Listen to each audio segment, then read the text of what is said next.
Kaisar Agung Seni Bela Diri Bab 2951-2960. Ledakan. Seluruh tubuh Luo Xiu bersinar, dan aura yang mengguncang bumi meledak.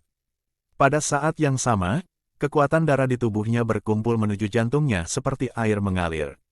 Ledakan, dengan setiap detak jantungnya, darah agung mengalir ke seluruh tubuhnya, mengandung kekuatan yang luar biasa.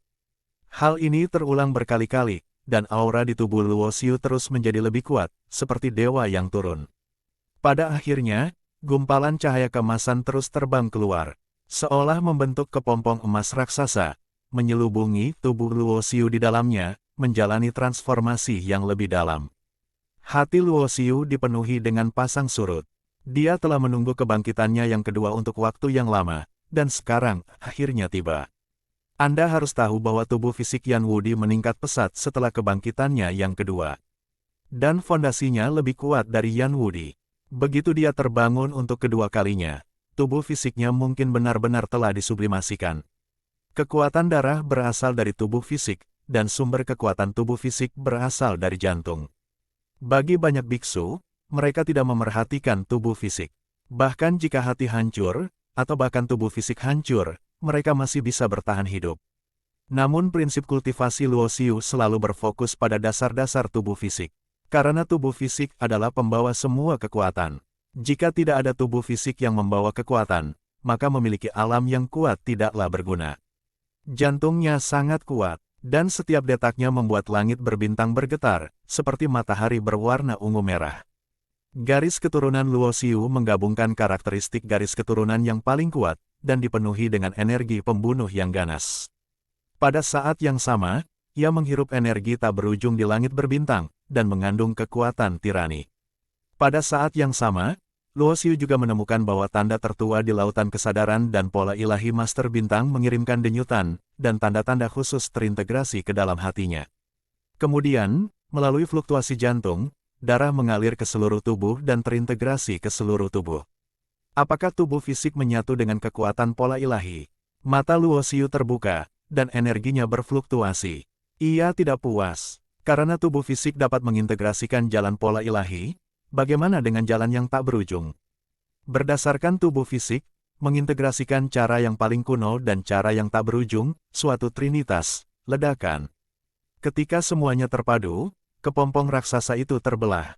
Tubuh Luo Xiu berjalan keluar, dan cahaya suci yang mengerikan membumbung tinggi ke angkasa dari topi roh surgawinya, tenggelam ke dalam kekosongan langit berbintang yang dalam.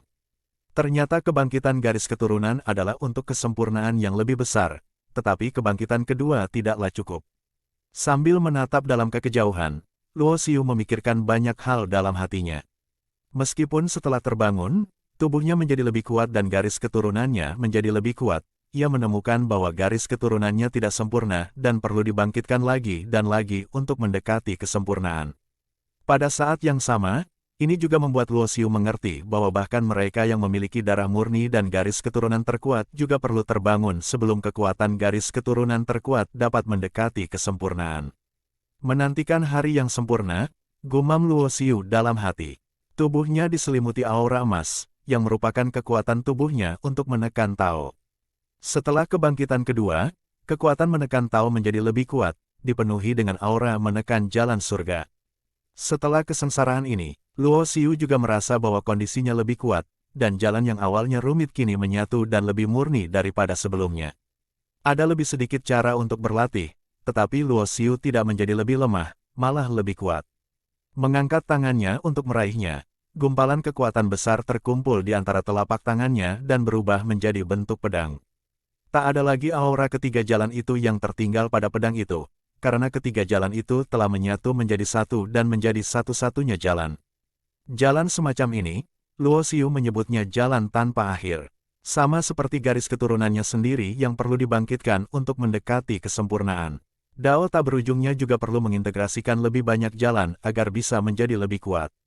Jalan Tai Sangfa, jalan ilmu pedang, dan jalan kekuatan semuanya terpadu menjadi satu. Seakan-akan semuanya dilahirkan untuk membunuh.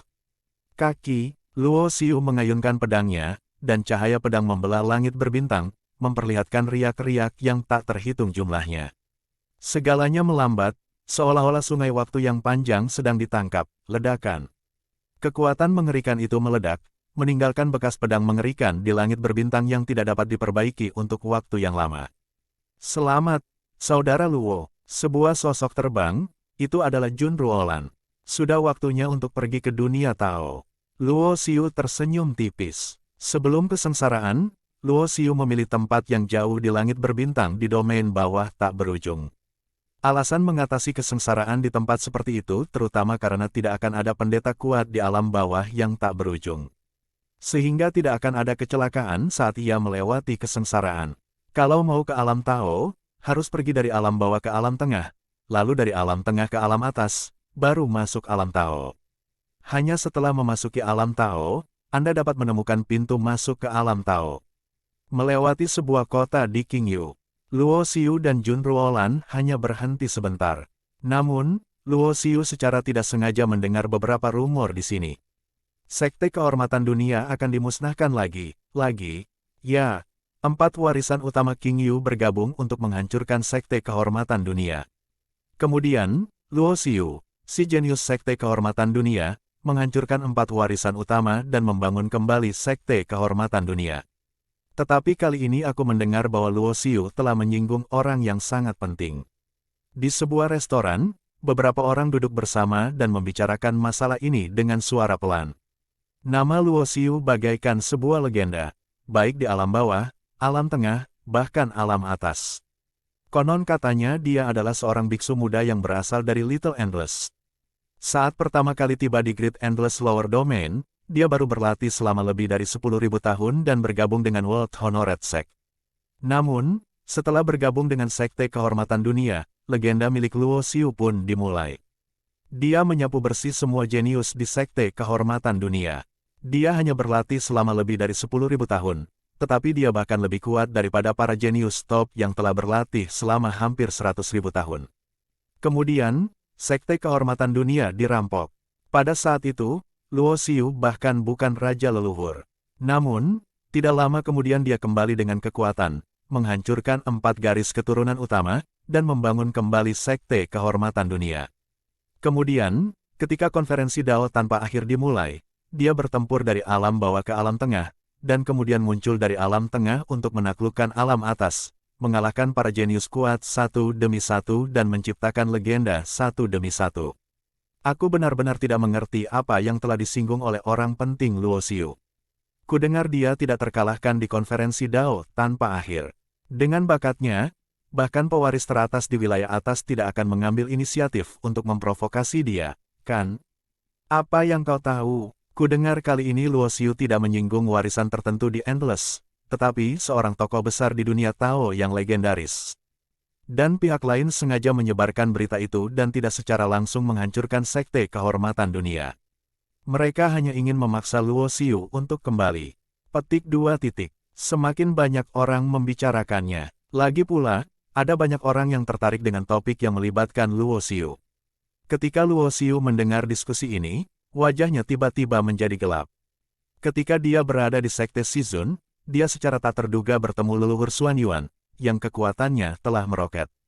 Dia berpikir bahwa dengan menyingkirkannya, semua keluhan akan terselesaikan. Begitu dia meninggalkan Wu dan pergi ke dunia Tao, dia mungkin tidak akan pernah kembali. Namun dia tidak menyangka Sekte Shizun akan menjadi sasaran lagi. Warisan di dunia tak berujung jelas tidak memiliki keberanian, terutama warisan kuat di domain atas. Mereka kurang lebih akan mendengar beberapa rumor dari dunia Daksu dan tahu bahwa kekuatannya saat ini tidak lagi seperti dulu. Kemungkinan mendapatkan warisan di alam Tao tidaklah terlalu tinggi. Luo Xiu berpikir bahwa warisan yang paling mungkin adalah warisan di alam Tao, terutama warisan Dewa Hitam.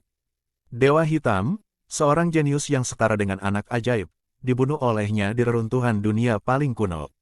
Bukan hanya Dewa Hitam saja, tetapi juga beberapa jenius yang tidak jauh lebih buruk dari tingkat Tianjiao juga mati di tangan Luo Xiu. Dia adalah satu-satunya orang di reruntuhan tertua yang memasuki portal itu. Jika warisan Tao mengetahui petunjuk ini, mereka pasti akan menebak bahwa dia telah memperoleh warisan pola dewa tertua di reruntuhan itu. Kudengar orang penting itu berkata bahwa dia hanya akan memberi Luo Xiu waktu setengah bulan untuk muncul. Jika dia belum muncul, dia akan menghancurkan Sekte Kehormatan Dunia secara pribadi. Banyak orang menggelengkan kepala dan mendesah. Karena nasib Sekte Kehormatan Dunia dapat digambarkan sebagai liku-liku yang sangat berliku-liku. Bertahun-tahun yang lalu, itu adalah warisan yang berdiri di puncak sekte tak berujung. Kemudian, itu menurun selangkah demi selangkah dan hanya bisa mendapatkan pijakan di salah satu alam yang lebih rendah. Sekarang setelah mengalami kehancuran dan pembangunan kembali, asosiasi telah terlahir kembali seperti burung phoenix di nirwana. Namun dia tidak menyangka akan dirampok lagi, yang membuat orang-orang mendesah dan mendesah. Kakak Luo, Jun Ruolan memegang tangannya dengan khawatir di matanya. Karena dia tahu seperti apa Luo Xiu, jika Sekte Shizun hancur lagi karena dia pasti tidak akan mampu melewati rintangan hati nuraninya. Dan fakta bahwa pihak lain berani melakukan ini meskipun dia tahu kekuatan Luo Xiu tidak diragukan lagi berarti pihak lain tersebut merupakan eksistensi yang melampaui tingkat pencerahan. Meskipun Luo Xiu selamat dari malapetaka leluhurnya, dia masih seorang biksu di alam pencerahan. Ruolan, aku harus pergi. Luo Xiu juga meletakkan tangannya di tangan Ruolan tanpa keraguan di matanya. Tidak mengungkapkan identitasnya di sini. Luo Xiu pergi dari sini bersama Jun Ruolan. Dia baru saja meninggalkan Sekte Shizun, tetapi dia tidak berharap untuk kembali lagi. Takdir suka bercanda, hanya saja lelucon ini tidak lucu sama sekali. Sepanjang jalan, raut wajah Luo Xiu terlihat sangat muram. Karena menurut dugaannya, jika orang yang datang mengganggunya adalah pusaka di dunia Tao, maka hampir dapat dipastikan bahwa orang yang tercerahkan akan datang. Yang paling penting adalah bahwa dunia reruntuhan tidak hanya melibatkan gunung obsidian, tetapi juga warisan lain di dunia Tao. Kalau semua warisan itu sampai ke pintu, berarti yang datang bukan hanya satu orang yang tercerahkan. Inilah yang paling dikhawatirkan Luo Xiu. Setelah membunuh leluhur Xuan Yuan yang memiliki kekuatan tingkat pencerahan dengan pola kuno, Luo Xiu penuh percaya diri pada pola kuno di tangannya, meskipun ia berhasil lolos dari hati iblis kuno. Kalau ada satu saja orang yang tercerahkan, dia tidak takut. Tetapi apa yang harus saya lakukan apabila muncul dua orang atau bahkan lebih orang yang tercerahkan? Pada saat ini, Luo Xiu merasa tidak yakin. Pada saat yang sama, dia juga menyadari bahwa apa yang akan dia hadapi adalah krisis yang belum pernah terjadi sebelumnya. Sekte Kehormatan Dunia adalah tempat di mana dia keluar dari dunia yang tak berujung. Ketika Sekte Kehormatan Dunia hancur, dia adalah salah satu alasannya. Orang-orang kuat dari Sekte Kehormatan Dunia jatuh satu demi satu untuk menutupi kepergiannya. Jadi meskipun Luo Xiu tahu bahwa ada banyak bahaya dan dia mungkin mati jika pergi ke sana, dia tidak punya pilihan. Sekarang dia hanya bisa pergi ke Gunung Harimau karena dia tahu di gunung itu ada harimau. Setiap orang punya tujuan dalam hatinya. Sama seperti Luo Xiu di masa lalu, tujuannya adalah dunia peri. Namun dunia peri tidak ada lagi. Saya pikir ayahnya, Tai Sangyu, akan meninggalkannya tanpa rasa khawatir jika dia membawa pergi orang-orang di sekitarnya. Tetapi Sekte Kehormatan Dunia, bagaimanapun juga, adalah tempat yang tidak bisa ia lepaskan. Gerbang gunung Sekte Kehormatan Dunia dan 7 pulau gantung dikelilingi oleh energi kekacauan. Dan di langit di atas 7 pulau yang menggantung itu, berdirilah seorang pria berjubah hitam, dan tekanan dahsyat menyelimuti seluruh sekte terhormat dunia. Di bawah paksaannya, tak seorang pun di Sekte Shizun bisa pergi. Itu warisan yang bagus. Pandangan pria berjubah hitam itu tertuju pada tulisan tangan di atas setiap pulau. Tulisan tangan ini dipadatkan dari rune Dao. Tulisan tangan ini tidak mengandung Taoisme, tetapi mengandung esensi Dao. Tulisan tangan ini mewakili keyakinan orang kuat terhadap Dao-nya sendiri. Pemahaman dan persepsi, meskipun tidak ada apa-apanya di dunia Dao, namun sangat langka di dunia tanpa akhir. Tidak layak disebut, terdengar suara tua, dan tiba-tiba muncullah sesosok seperti hantu, berdiri di belakang lelaki berjubah hitam itu. Ini adalah seorang lelaki tua berpakaian putih, dengan punggung sedikit bungkuk dan rambut abu-abu, memberinya kesan seperti orang abadi. Namun matanya sangat menyeramkan. Apakah pemuda itu belum muncul? Sepertinya dia sama sekali tidak peduli dengan hidup dan mati orang-orang ini. Pria tua berpakaian putih itu menggelengkan kepalanya dan berkata, orang tua berpakaian putih ini adalah orang yang sangat berkuasa di dunia Tao dan sudah terkenal selama bertahun-tahun. Luo Xiu telah membunuh seorang pria berpakaian putih di dunia reruntuhan dan merampas pupil ungu bergaris 9. Orang yang dibunuhnya adalah keturunan lelaki tua berpakaian putih itu, dan merupakan keturunan dan kejeniusannya yang paling berharga. Aku tidak menyangka bahwa seorang jenius yang luar biasa seperti itu bisa muncul dari dunia kecil yang tak berujung. Akan sangat hebat jika dia bisa digunakan oleh kita. Seorang lelaki tua kurus muncul, dan tekanan dari ketiga orang itu seperti tiga gunung. Banyak murid di sekte terhormat dunia di bawah begitu tertekan sehingga mereka hampir tidak bisa bernapas. Meskipun Endless adalah makhluk rendahan di mata kami, ada banyak sekali makhluk di Endless, dan akan selalu ada beberapa yang beruntung. Kata pria berjubah hitam itu. Benar sekali, aku tidak ingat berapa tahun yang lalu di era kekacauan. Ada seorang wanita yang memasuki dunia Tao dan memusnahkan berapa banyak orang berbakat. Pria tua berpakaian putih itu dipenuhi dengan emosi. Itu benar-benar wanita yang mengerikan. Suara lelaki tua kurus itu bergetar, yang akan datang. Tiba-tiba lelaki berjubah hitam itu menatap jauh ke kejauhan. Sosok itu berjalan di tengah kekacauan, dengan gumpalan cahaya ilahi berwarna ungu merah melilit tubuhnya, berubah menjadi baju besi ilahi dan menutupi seluruh tubuh. Aura darahnya sangat kuat, dan metode untuk memadatkan armor dewa sangat mirip dengan klan Sura. Ketiga orang yang tercerahkan itu saling menatap. Dengan level mereka, mereka secara alami dapat melihat metode Luo Xiu, dan mereka juga dapat melihat bahwa garis keturunannya bukanlah garis keturunan yang kuat. Orang jenius yang menciptakan garis keturunannya sendiri sungguh menakjubkan. Ya, dengan garis keturunannya saat ini, jika dia menjadi tercerahkan di masa depan, garis keturunan terkuat ke-11 mungkin akan muncul di dunia ini. Lelaki berjubah hitam, lelaki tua berpakaian putih, dan lelaki tua kurus semuanya matanya berbinar. Sebagai orang kuat di alam pencerahan, tidakkah menurutmu tidak tahu malu untuk mengancam hidup dan mati orang lemah hanya untuk memaksaku muncul? Luo Xiu berjalan di udara, matanya seperti obor, menatap ketiga makhluk yang tercerahkan dalam kehampaan yang kacau. Dia tidak perlu menebak untuk mengetahui bahwa ketiga orang ini pastilah makhluk tingkat tercerahkan. Tidak tahu malu, orang tua berpakaian putih itu menggelengkan kepalanya, selama hasilnya sesuai dengan yang kita butuhkan, maka proses tidaklah penting. Saat dia berbicara, lelaki tua berpakaian putih itu berjalan mendekat dan berkata, "Jika kamu membunuh keturunanku, kamu hanya bisa membayarnya dengan nyawamu. Aku sudah membunuh banyak orang, siapa keturunanmu?" Luo Xiu mencibir, "Aku sudah di sini, ayo bertarung." Berhenti di tempat yang jauh dari sekte terhormat dunia, Luo Xiu menatap ketiga orang yang tercerahkan itu tanpa rasa takut. Dia tidak akan menganggapnya mudah. Sekalipun ia kalah, ia akan tetap bertarung. Sekalipun ia tewas dalam pertempuran, ia hanya bisa berdiri dan tidak bisa hidup dengan berlutut. Haha, memang benar orang bodoh tidak punya rasa takut. Karena kamu tahu kita semua sudah tercerahkan.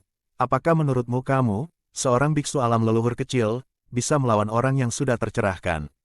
Lelaki tua kurus itu memandang dengan jijik dan melihatnya perlahan mengangkat tangannya.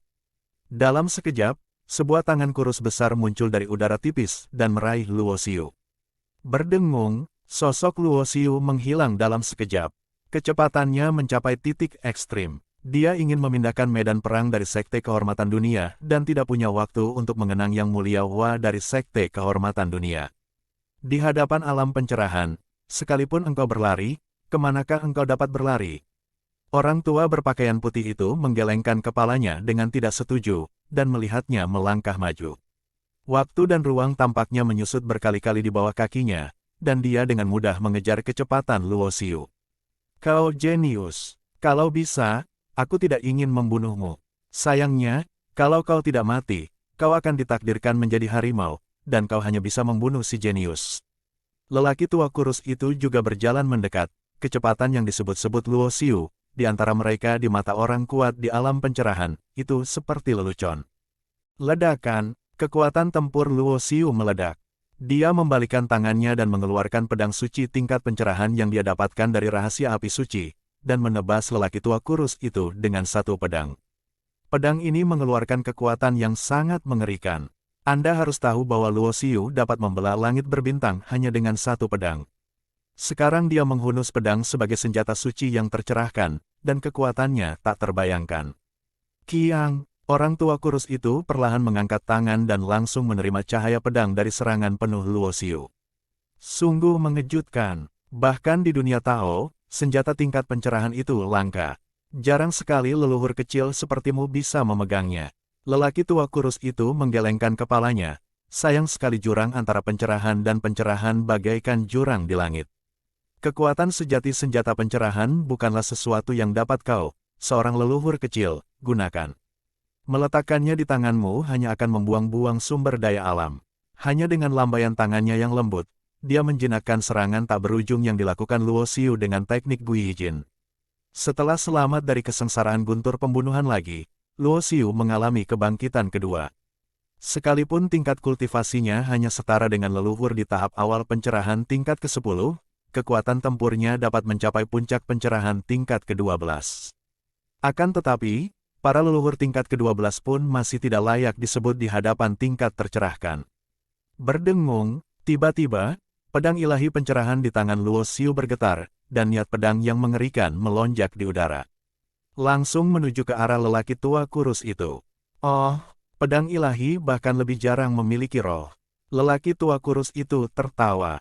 Dia secara alami dapat melihat bahwa ini bukanlah pembunuhan yang dipicu oleh Luo Xiu, tetapi kekuatan yang diilhami oleh pedang ilahi pencerahan itu sendiri. Akan tetapi, meskipun pedang ilahi pencerahan memiliki roh, itu tetap saja hanyalah sebuah senjata. Sebagai makhluk yang tercerahkan, lelaki tua kurus itu tidak peduli. Namun, sesaat kemudian, wajahnya membeku. Sebuah retakan muncul di antara kedua alisnya, dan kesadarannya hampir terpotong. Dia mundur 3 langkah, dan wajah tuanya penuh dengan keterkejutan. Niat pedang yang sangat kuat, kekuatan tatanan pedang yang terkandung di dalamnya setidaknya telah mencapai tingkat ketiga. Lelaki berjubah hitam, yang juga merupakan orang kuat di alam pencerahan, juga mengubah ekspresinya. Yun Busan adalah orang yang tercerahkan yang telah mengolah ketiga kekuatan keteraturan hingga tingkat ketiga. Dengan kekuatan 3 jenis dari 3 tingkat keteraturan, ia dapat menempati peringkat di antara orang-orang tercerahkan teratas. Pedang suci yang ditempanya dengan usaha sepanjang hidupnya berisi pengetahuan tentang ilmu pedang dan kekuatan Ordo 3 ilmu pedang. Pada saat ini, kekuatan pedang dewa tidak dapat dikendalikan oleh Luo Xiu.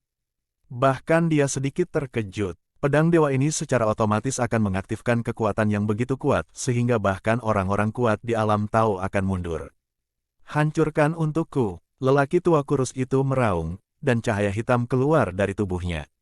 Jelas bahwa dia juga menggunakan kekuatan ketertibannya sendiri, mencoba melarutkan kekuatan ketertiban pedang. Pada akhirnya, kekuatan tatanan pedang terpecahkan. Namun, lelaki tua kurus itu juga menderita kerugian. Kekuatan perintah pedang meninggalkan bekas luka di alisnya, yang sulit diperbaiki. Jika senjata pencerahan yang lengkap dapat dihidupkan kembali, ia dapat mengerahkan kekuatan pembangkit tenaga listrik tingkat pencerahan. Tetapi itu hanya dapat berhenti di situ. Pria tua kurus itu berkata dengan ekspresi dingin. Berdengung, pedang pencerahan ilahi berdengung, dan kekuatan tatanan pedang yang terkandung di dalamnya perlahan memudar. Bahkan jika Luo Xiu ingin membiarkannya menunjukkan kekuatannya lagi, itu sama sekali tidak berada dalam kendalinya. Suara mendesing, tanpa ragu-ragu, sosoknya kembali berubah menjadi cahaya yang menjauh dari area ini. Pelarian yang sia-sia tidak ada artinya sama sekali. Ketiga pria yang tercerahkan itu sama sekali tidak ambil pusing dan mengikuti di belakang dengan tenang dan santai, tidak menyangka bahwa seorang leluhur kecil dapat membuat gebrakan apapun. Tidak lama kemudian, Luo Xiu tertinggal dalam kehampaan yang kacau, ledakan. Ketika ketiga makhluk yang tercerahkan mendekat, pola-pola ilahi muncul dalam kehampaan yang kacau, meledak dengan kekuatan yang menakjubkan. Ini adalah pola dewa yang diukir Luo Xiu di sini terlebih dahulu, dan ini merupakan pola dewa terkuat yang dapat ia tulis saat ini. Namun, semua ini tetap tidak berguna. Pola-pola ilahi yang telah diukirnya paling-paling hanya dapat mengancam para leluhur tingkat ke-12. Bagaimanapun, mereka tidak dapat melewati batas untuk mengancam keberadaan tingkat pencerahan. Apakah ini akan menjadi situasi yang fatal? Luo Xiu menggelengkan kepalanya dan mendesah. Pola kuno mungkin dapat membunuh orang, tetapi bagaimanapun juga, hanya ada satu. Benar sekali, hasil akhirmu hanya akan menjadi jalan buntu. Pria berjubah hitam itu melangkah maju. Dengan tenang mengulurkan jarinya, dan mengarahkannya ke arah Luo Xiu di udara. Ledakan. Dunia runtuh, kekacauan pecah, dan kekuatan satu jari dari seorang pria kuat di alam pencerahan tampaknya menghancurkan dunia. Itu sangat mengerikan, dan Luo Xiu merasakan ancaman kematian. Berdengung, pedang ilahi pencerahan sekali lagi menunjukkan kekuatannya, merangsang kekuatan pedang seperti pelindung, menghalangi jari pria berjubah hitam. Hal ini membuat Luo Xiu menyadari bahwa pedang suci yang ditinggalkan Yun Busan dapat melindungi jalan orang-orang yang mewarisinya. Luo Xiu belum pernah menggunakan pedang suci ini selama ini, tetapi sekarang dia tahu bahwa pedang suci ini secara otomatis dapat merangsang kekuatan tatanan pedang, dan bahkan dapat memblokir serangan para ahli tingkat Tao. Jangan terlalu senang terlalu dini. Itu hanya serangan biasa. Aku bahkan tidak menggunakan 20% kekuatanku. Jika kau benar-benar ingin membunuh seseorang, senjata pencerahanmu tidak akan bisa menghentikannya sama sekali. Ya, bahkan kekuatan Ordo Pedang Tiga bergantung pada siapa yang mengendalikannya. Senjata hanyalah senjata. Bagaimana bisa mereka dibandingkan dengan yang benar-benar kuat? Ketiga pria yang tercerahkan itu berjalan seperti semut, tidak memperhatikan metode Luo Xiu sama sekali. Di reruntuhan paling kuno, kau memasuki portal. Warisan apa yang kau dapatkan? Tanya lelaki tua berpakaian putih itu dengan mata menyipit. Berdengung, Luo Xiu tidak mengatakan apa-apa, dan langsung menggunakan teknik pola dewa kaisar kuno. Rune pola dewa mengelilingi tubuhnya, dan langsung berubah menjadi aliran cahaya.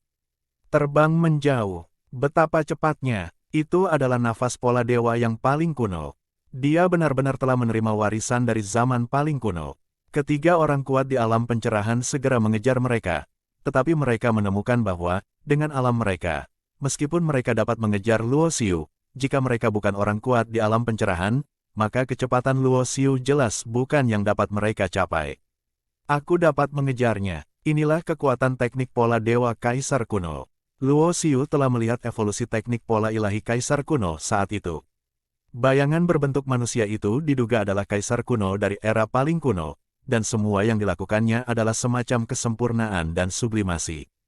Ini makin menarik saja. Sepertinya kita akan mendapatkan warisan tertua darinya. Justru karena alasan inilah ketiga orang yang tercerahkan itu tidak membunuh mereka segera setelah mereka muncul. Tujuan mereka adalah menangkap Luo Xiu hidup-hidup dan mendapatkan semua rahasianya. 3 hari telah berlalu, dan Luo Xiu berada dalam kondisi yang sangat memalukan. Seperti yang dikatakan pihak lain, begitu mereka benar-benar mengambil tindakan, mereka tidak akan dapat menghentikan mereka bahkan jika mereka dijaga oleh senjata ilahi pencerahan, dan mereka akan terluka parah. Hal ini membuatnya mendesah dalam hatinya. Jika tidak terjadi hal yang tidak terduga, ini benar-benar ditakdirkan menjadi situasi yang fatal. Lanjutkan saja dan tangkap aku. Nasibmu sudah ditakdirkan sejak awal. Perjuangan semut itu sia-sia. Aura dari 3 makhluk tercerahkan itu terkunci pada Luo Xiu. Bahkan jika dia melarikan diri ke ujung bumi dan kedalaman lautan kekacauan yang tak berujung, itu tidak akan berguna. Apakah ini langkah terakhir yang bisa kita ambil? Di lautan kesadaran Luo Xiu ragu-ragu beberapa kali. Haruskah dia mengambil inisiatif untuk berkomunikasi dengan jiwa di monumen penekan jiwa? Meskipun dia juga mencoba berkomunikasi setelah kejadian itu di masa lalu, tidak ada hasil. Namun Luo Xiu memiliki firasat bawah sadar bahwa semakin kritis situasi hidup dan mati, semakin berhasil ia berkomunikasi dengan makhluk yang diduga sebagai jiwa iblis kuno di monumen penekan jiwa. Sebab, hanya dalam krisis seperti ini pihak lain dapat menegosiasikan persyaratan yang lebih baik dengannya. Terakhir kali dia mengambil inisiatif untuk muncul memberinya kekuatan yang besar untuk membunuh musuh yang kuat, itu seperti semacam bayangan, menanam benih di dalam hatinya. Pada saat yang sama, Luo Xiu juga memikirkan tentang ramuan ajaib yang diperolehnya di reruntuhan paling kuno, tetapi ramuan ajaib itu tampaknya tidak meningkatkan kultivasi dan kekuatan tempurnya, tetapi merupakan ramuan ajaib yang dapat menyembuhkan luka yang sangat serius. Ramuan ajaib itu serupa, tetapi lebih efektif. Lagi pula, saat kultivasi mencapai tahap selanjutnya, peran ramuan lebih merupakan pelengkap, dan hampir mustahil untuk langsung menggunakannya untuk meningkatkan kultivasi. Peningkatan kekuatan lebih banyak tentang persepsi daripada perolehan kekuatan secara langsung. Sudah berakhir, hentikan perlawananmu yang sia-sia. Tidak peduli seberapa kerasnya metodemu, kamu hanya berada di alam leluhur. Metode-metodemu ini hanyalah permainan anak-anak di hadapan kami di alam Dao. Petik 2. Ketiga orang yang tercerahkan itu berkumpul, dan sejak Luo Xiu muncul di depan mereka, hasilnya sudah ditentukan dan tidak akan ada perubahan. Apakah kamu pernah mendengar tentang pola kuno? Luo Xiu bertanya perlahan saat sebuah pola emas muncul di tangannya. Apa itu pola kuno? Misterius. Itu hanya pola ilahi? Apakah kamu masih ingin menentang surga? Sekalipun kau memiliki tanda pencerahan ilahi, kau tak dapat melakukan apapun kepada kami. Lelaki berjubah hitam, lelaki tua kurus kering, dan lelaki tua berpakaian putih sama sekali tidak menganggapnya serius, karena bagi mereka, apapun yang dilakukan Luo Xiu, itu hanyalah pertarungan sampai mati. Ya, Luo Xiu tersenyum, lalu mengangkat tangannya dan mengaktifkan pola kuno. Suara mendesing, aliran cahaya yang terbang keluar itu masih tampak biasa saja. Ia tidak merasakan napas atau energi yang kuat, dan tampak seolah-olah telah kembali ke alam, dengan semua kekuatannya yang terkendali. Semuanya sia-sia, orang tua berpakaian putih itu mendengus. Karena kamu keras kepala sekali, aku jadi malas membuang waktu denganmu. Jadi, aku akan mengantarmu pulang. Selagi dia bicara, lelaki tua berpakaian putih itu mengulurkan tangannya dan meraih aliran cahaya yang berubah menjadi pola-pola kuno berwarna emas, engah. Saat berikutnya, pola kuno berwarna emas menembus telapak tangan lelaki tua berpakaian putih itu. Kekuatan ketertiban yang dipadatkannya di telapak tangannya bagaikan benda fiktif, bagaikan kertas putih rapuh yang dapat ditembus dengan mudah. Seperti terbuat dari tahu, kaki. Saat berikutnya, aliran pola kuno berwarna emas itu seperti bilah pedang. Dengan gerakan cepat di langit, mata lelaki tua berpakaian putih itu melebar dan kepalanya jatuh dari lehernya. Bagi mereka yang berada di alam pencerahan, meskipun tubuh fisiknya hancur, mereka tidak akan mudah mati. Selama roh sejati masih ada, membangun kembali tubuh fisik bukanlah masalah besar bagi orang-orang di alam ini. Namun permasalahannya adalah saat kepalanya dipenggal, maka ruh aslinya pun ikut musnah dalam sekejap. Ini bagian yang sungguh menakutkan. Sama seperti leluhur Xuan Yuan yang menunjukkan kekuatan tingkat pencerahan, dia tidak memiliki kesempatan untuk melawan atau menghindar, dan tertusuk di antara kedua alisnya oleh kekuatan pola kuno, menghancurkan lautan kesadaran dan memusnahkan roh sejati. Pada akhirnya, Luo Xiu tidak mengambil risiko untuk menggunakan kekuatan yang diduga iblis kuno dalam tablet penekan jiwa. Karena dilihat dari keadaan leluhur Xuan Yuan, meskipun ia memperoleh kekuatan iblis kuno, seluruh kepribadiannya tampaknya telah berubah secara drastis. Jauh di dalam hatinya, Luo Xiu juga merasa jijik dengan kekuatan semacam ini. Jadi ketika dia benar-benar sudah putus asa, dia tidak menggunakan kekuatan iblis kuno dari monumen penekan jiwa sebagai pilihan pertamanya, melainkan menggunakan pola kuno terakhir di tangannya. Ini adalah pola kuno terakhir yang ditinggalkan oleh ayahnya, Te Sangyu, untuk menyelamatkan hidupnya. Dia hanya bisa memilih satu di antara mereka untuk dibunuh. Adapun bagaimana situasi akan berkembang nanti, sulit diprediksi. Rekan Taois, pria berjubah hitam dan lelaki tua kurus itu terkejut. Mereka tidak pernah menyangka bahwa sebagai orang kuat di alam pencerahan, kepalanya akan terpotong oleh tanda dewa yang tidak mencolok. Semangatnya yang sejati telah musnah.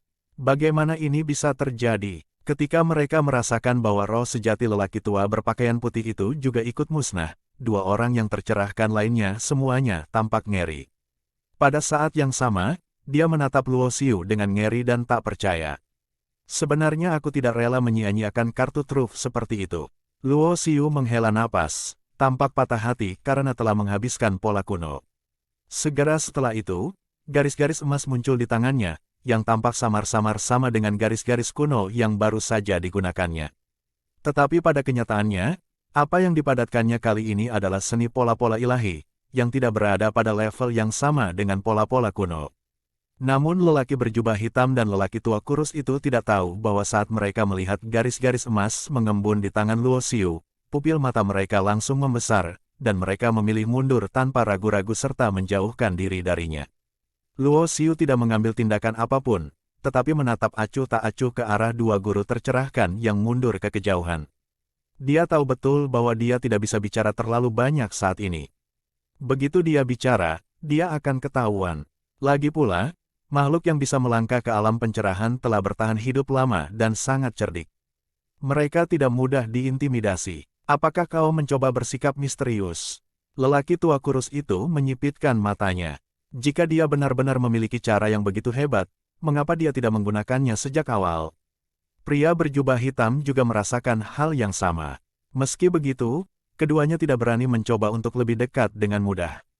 Tidak perlu mendekat. Dengan tingkat kultivasi kita bisa membunuh orang di udara bahkan jika kita melintasi ribuan mil. Lelaki tua kurus dan lelaki berjubah hitam saling memandang. Bagi para biksu setingkat mereka, apalagi melintasi ribuan mil jauhnya, membunuh orang di seberang perbatasan itu mudah. Begitu sosok mereka melintas, sosok lelaki tua kurus dan lelaki berjubah hitam menghilang, tetapi aura yang mereka kunci pada Luo Xiu tidak menghilang. Dan bahkan dengan level Luo Xiu, dia tidak bisa menghapus kunci aura pada dirinya dari orang-orang kuat di tingkat pencerahan. Hal ini membuat Luo Xiu tersenyum pahit. Apa yang paling dikhawatirkannya akhirnya terjadi. Dua orang kuat di alam pencerahan tidak takut untuk mundur. Meskipun mereka berhati-hati, mereka tetap tidak menyerah. Ledakan. Tiba-tiba, retakan besar muncul di kehampaan di atas kepala Luo Xiu, dan tangan besar yang mengerikan merobek langit berbintang. Cahaya ilahi mengembun di antara telapak jarinya, dan kekuatan jalan raya mengembun menjadi rune, dan mencengkeramnya. Ledakan. Di arah lain, jejak tangan hitam besar menembus kehampaan. Kedua prajurit yang tercerahkan itu menyerang melintasi jarak ruang angkasa. Dengan cara ini, mereka dapat menyerang Luo Xiu tanpa khawatir diserang oleh Luo Xiu yang menggunakan pola kuno tadi. Pada saat yang sama, ini juga merupakan ujian bagi dua orang kuat di alam pencerahan. Jika Luo Xiu masih memiliki pola kuno, ia dapat memblokir serangan mereka. Jika tidak, maka ia hanya bisa mati. Bahkan jika ada risiko, kedua guru yang tercerahkan itu tidak dapat menyerah begitu saja. Bagaimanapun, Luo Xiu memiliki warisan pola ilahi yang paling kuno, yang merupakan sesuatu yang ingin dikejar oleh banyak makhluk transenden di dunia Tao. Di hamparan tanah kecil yang tak berujung, ia bagaikan sebuah meteorit di langit berbintang. Kelopak mata Jun Ruolan bergetar dan dia tiba-tiba membuka matanya. Kakak Luo, dia menjerit saat terbangun, tetapi yang dia temukan hanyalah kesedihan dan kekosongan, dan orang yang dia bayangkan tidak ada di sana sama sekali. Tidak, kamu tidak bisa melakukan ini. Teganya kau berbuat begini padaku, kakak Luo. Suatu kenangan terlintas di benaknya, dan mata Jun Ruolan tiba-tiba dipenuhi ketakutan. Kengerian, kekhawatiran, dan kegelisahan. Dia tahu bahwa saudara Luo akan menghadapi orang yang tercerahkan dari dunia Tao sendirian. Agar tidak melibatkannya, dia tiba-tiba bertindak dan membuatnya tertidur saat dia tidak berdaya. Dan Jun Ruolan dapat merasakan ada batasan pada tubuhnya, dan ada batasan di mana dia berada, hanya untuk mencegahnya terlibat. Kakak Luo, kalau kamu mati, apa gunanya hidupku? Jun Ruolan menangis terseduh-seduh. Dia tidak tahu sudah berapa lama dia tertidur. Dia bahkan tidak tahu apakah kakak Luo sudah meninggal atau masih hidup saat ini. Aku akan menyelamatkan kakak Luo. Jika dia mati, aku akan membunuh semua orang. Tiba-tiba, api muncul di mata Jun Ruolan. Dalam sekejap, api yang tak berujung memenuhi udara dari tubuhnya. Dalam sekejap, batasan yang telah ditanamkan Luo Xiu ke dalam tubuhnya pun sirna. Dalam keadaan panik, Jun Ruolan sama sekali mengabaikan konsekuensinya, karena dia tahu bahwa hanya dengan menggunakan kekuatan darah terlarang dia mungkin bisa menyelamatkan saudaranya Luo. Ledakan, matanya berubah merah, dan bahkan api yang berkobar di sekujur tubuhnya berubah menjadi api merah darah. Aura yang mengerikan membakar kehampaan dan terus runtuh, dan bahkan kekacauan yang terjadi langsung terbakar menjadi ketiadaan. Dalam api yang menghancurkan segalanya, segalanya lenyap. Dia seperti peri penghancur dunia, dengan tanda api muncul di antara kedua alisnya. Ketika api itu padam, batasan pola dewa yang dipasang Luo Xiu di sini juga ikut terbakar dan hancur. Berdengung, saat berikutnya, sosok Jun Ruolan berubah menjadi seberkas api, seperti bintang jatuh yang cemerlang di langit berbintang yang gelap. Tidak ada pilihan, menghadapi hembusan udara dari dua pria kuat di alam pencerahan, Luo Xiu tidak punya pilihan selain menghindarinya. Kesadaran jiwanya mendarat di tablet penekan jiwa di lautan kesadaran, dan dia juga mencoba berkomunikasi dengan menara giok putih kecil. Saat batu aneh Tianyun belum menyatu, ia terlibat dalam konfrontasi langsung dengan monumen penekan jiwa. Kemudian, tiga batu aneh Tianyun bergabung menjadi sebuah menara kecil. Luo Xiu tidak pernah memahami rahasianya, tetapi intuisinya mengatakan kepadanya bahwa menara kecil ini sangat luar biasa dan pastinya tidak lebih buruk dari monumen penekan jiwa. Jika diberi pilihan, Luo Xiu tidak akan memilih jalan ini, karena itu sama saja dengan mempercayakan takdirnya ke tangan orang lain, dan hasilnya sulit diprediksi. Sekalipun krisis itu dapat dipecahkan, dia mungkin harus menghadapi krisis yang benar-benar baru. Mungkin krisis yang lebih mengerikan daripada krisis yang dialami oleh seorang yang berkuasa di alam pencerahan. Tetapi dia tidak punya pilihan. Jika setelah membunuh seorang yang tercerahkan dengan pola kuno emas, dua orang lainnya dapat ditakuti, niscaya itu akan menjadi hasil terbaik. Sayang sekali Tuhan tidak mengabulkan keinginannya. Kakak Luo, tiba-tiba, sebuah suara datang. Mata Luo Xiu tiba-tiba mengecil, kemudian dia melihat kobaran api yang cemerlang, yang seketika datang ke sisinya. Ledakan, api itu menyapu langit, bahkan Luo Xiu pun tak kuasa menahannya. Ia terlempar di tempat, menyebabkan tubuhnya bergetar hebat, dan ia merasa seperti hendak terkoyak. Ruolan, apa yang kau lakukan? Hentikan! Merasakan aura di tubuh Jun Ruolan, ekspresi Luo Xiu berubah drastis. Dia tentu tahu persis apa yang telah dilakukan Jun Ruolan saat ini. Dia telah mengaktifkan kekuatan darah terlarang, yang merupakan kekuatan yang tidak dapat dia kendalikan sama sekali. Jika ini terus berlanjut, dia akan mati. Namun, Jun Ruolan saat ini juga putus asa dan tidak akan berhenti sama sekali. Dia berada di dalam kobaran api yang memenuhi langit, dan api berdarah itu berkobar. Mata Luo Xiu tidak dapat melihat menembus kobaran api. Tetapi Jun Ruolan yang berada di dalam api dapat melihat Luo Xiu. Jadi Luo Xiu tidak melihat bahwa mata Jun Ruolan dipenuhi dengan darah dan air mata, dengan kesedihan dan kenangan, tetapi masih dengan senyuman. Ini mungkin terakhir kalinya aku melihat saudara Luo. Petik 2. Pada saat ini, dia bagaikan burung phoenix berdarah yang sedang berada di nirwana, menatap ke atas pada dua serangan yang jatuh dari kehampaan. Kakak Luo, sejak kita bersama, kaulah yang selalu melindungiku. Biarkan Ruolan melindungimu kali ini. Ini juga saat mekarnya bunga terindah dalam hidupku. Di tengah kobaran api, suara Jun Ruolan terdengar di telinga Luo Xiu. Luo Xiu dapat dengan jelas merasakan bahwa suara Jun Ruolan bergetar, yang merupakan akibat dari kesulitannya dalam mengendalikan kekuatannya sendiri. Ruolan, jangan lakukan apapun. Aku mohon padamu. Oke, Luo Xiu ingin bergegas menghentikannya, tetapi selama dia mendekat, dia akan dipaksa mundur oleh api dan tidak bisa mendekat sama sekali. Merupakan suatu kehormatan bagi saya untuk mati demi orang yang menjadi takdirmu. Dia benar-benar saudara Luo. Kakak Luo, aku mencintaimu, itu benar. Jika ada kehidupan setelah mati, aku berharap bisa bertemu denganmu lagi. Sekalipun kita tidak bisa bersama, asalkan aku bisa melihatmu dari kejauhan. Aku akan merasa puas. Suara Jun Ruolan perlahan mencapai telinga Luo Xiu. Saat berikutnya, sosoknya melayang ke langit, menghadapi serangan demi serangan dari dua pria kuat di alam pencerahan. Ruolan, tidak, teriak Luo Xiu, matanya hampir meledak. Karena dia tahu betul bahwa bahkan Jun Ruolan dapat dipromosikan ke tingkat pencerahan dengan kekuatan darah terlarang. Namun itu hanyalah cahaya lilin terakhir, seindah kilatan api di wajan. Sangat mustahil baginya untuk menguasai kekuatan sebesar ini. Dan tentu saja tidak mungkin baginya untuk bersaing dengan dua orang kuat di alam pencerahan. Pada saat ini, seseorang muncul di hati Luo Xiu. Itu adalah seorang wanita yang mati untuknya. Keterikatan emosional antara dia dan Lu Mengyao adalah kenangan masa mudanya yang paling tak terlupakan. Meski ada kesedihan karena perpisahan, meski ada ribuan kata, meski Lu Mengyao telah memunggunginya, sebenarnya selalu ada tempat untuknya di hati Lu Mengyao. Ketika dia tidak punya pilihan, Lu Mengyao akhirnya memilih mati untuk membuktikan perasaan terdalamnya kepadanya. Itulah kenangan yang tak terlupakan jauh di dalam hati Luo Xiu. Jun Ruolan saat ini sangat mirip dengan Lu Mengyao saat itu. Dapat dikatakan bahwa tanpa pengorbanan Lu Mengyao, tidak akan ada Luo Xiu saat ini. Lagi pula, dia tidak memiliki kartu truf yang kuat saat itu, dan dia mungkin sudah lama meninggal. Ledakan. Api yang ganas membakar langit, dan serangan dua orang kuat di alam pencerahan terbakar menjadi abu.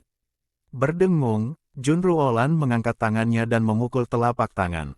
Dan jejak telapak tangan yang berapi-api menembus kehampaan, langsung melintasi jarak waktu dan ruang, memaksa sosok dua orang guru yang tercerahkan itu keluar, dan mengunci posisi mereka. Suara mendesing. Saat berikutnya, Junruolan merobek kekosongan dan lewat, memadatkan pedang api berdarah di tangannya dan membunuh mereka. Wajah lelaki berjubah hitam itu berubah kaget. Ia tidak menyangka wanita sekuat itu tiba-tiba terbunuh di saat seperti ini. Sosoknya mundur dengan cepat. Namun, kecepatannya sangat cepat, tetapi kecepatan Junruolan bahkan lebih cepat. Dia sepenuhnya melepaskan kekuatan garis keturunannya tanpa keraguan apapun. Pada saat ini, Junruolan begitu kuatnya hingga tak terbayangkan. Kaki, sebuah lubang berdarah muncul di antara alis lelaki berjubah hitam itu. Dia adalah penguasa Dewa Hitam, seorang pria tercerahkan yang kuat, tetapi dia ditikam sampai mati oleh pedang. Api membakar segalanya dan mengubahnya menjadi ketiadaan. Kalaupun mati, lelaki berjubah hitam itu tidak percaya kalau dirinya akan terbunuh di dunia yang tak berujung. Atau mati di alam bawah yang tak berujung. Mengalah, Luo Xiu juga berubah menjadi cahaya yang melarikan diri dan terbang mendekat. Dia tidak menyangka kekuatan Junruolan begitu dahsyat. Dia benar-benar membunuh seorang pria tercerahkan yang kuat dalam satu pertemuan. Ini berarti bahwa setelah Junruolan mengaktifkan kekuatan darah terlarang, kekuatannya mencapai tingkat yang sangat mengerikan, jauh melampaui tingkat pencerahan rata-rata.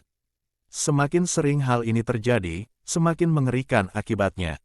Junruolan tidak dapat mengendalikan kekuatan ini, dan dia sendiri pasti akan mati.